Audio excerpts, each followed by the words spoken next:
Indonesia is a very easy country to like. There's so many good things in Indonesia. Whatever you like, if you like travelling, you have a huge variety of places to go. The food is good, unfortunately, as you can tell from my waistline.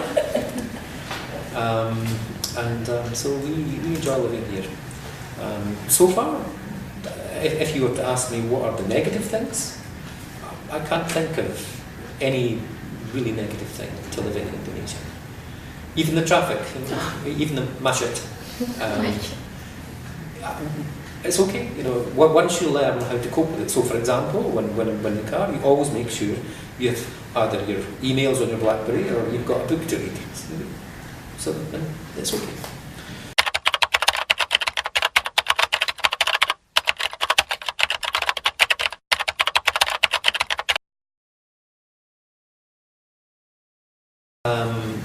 Teachers, unfortunately, I think, isn't a very well paid profession. I got married, we wanted a family, we couldn't afford it on a teacher's salary, so I left and I went into insurance. I've got 3 daughters, so I do realise, and a son, I do realise how important education is, how important, and as a parent, we all want the best for our children. We want our children to have a better life than we had. Our industry helps these things become reality. And therefore I think it's one of the best professions you could do. So I've never regretted moving from teaching into insurance.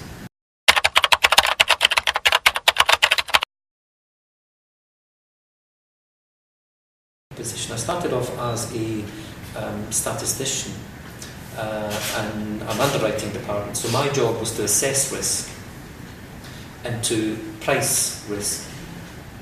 And so I didn't start as an agent. So I started on the kind of technical side of the business and grew up that way. So, and I've now been a CEO for, I think now, I had my first CEO job in Ireland, and from there I went to Turkey,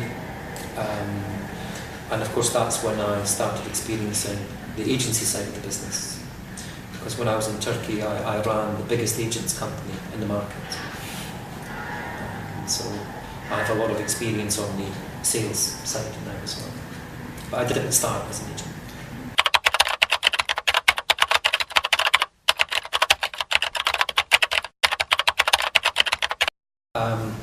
Normally in business life, the first thing they give you is the business plan. Here's the business plan. And, it's never the first thing I read. What I tend to do is I try to find 2 history books. One modern history and one ancient history. The ancient history book allows me to work out where the country has come from, what has shaped the culture of the country. The modern history book tells you what the country is today. So for example, when I came to Indonesia, I found a modern history book that covers the period immediately before independence here, and so charts the kind of the journey that the Indonesians, heroes of independence, kind of went through. So it covers the Dutch rule into kind of modern day Indonesia, so just trying to understand this helps me understand my colleagues, helps me understand the mentality. So that's how I prepare myself to move to a new country. Just do a lot of reading, and I read all the time. Then I always try to learn some of the language as well. Why? Because it's such an important thing, because it gives you insight into the culture.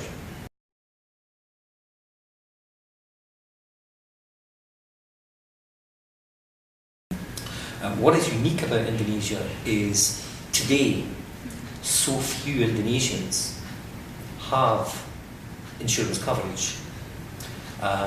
It's in our business, life insurance, less than 1% of GDP is spent on life insurance. In a mature market such as the UK, it's probably around about 8 or 9%. India, where I was previously, it's around about 4 or 5%. And India's, again, an emerging market. Japan, I think it's 12, 13, 14%. So you can see that in Indonesia, less than 1% of GDP is spent on life insurance. What that means is most Indonesians have no cover at all, no insurance cover at all. And yet, when you think, Indonesia is one of the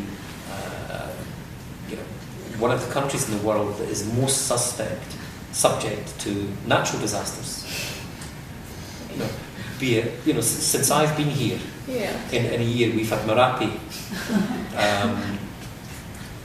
we've had earth tremors all the time, etc. And yet people still don't have access to insurance. So I think one of the challenges for the life insurance industry is to bring that access to people through proper products that are affordable, that meet real needs, and of course through building distribution, which is why we're very busy building our bank insurance distribution.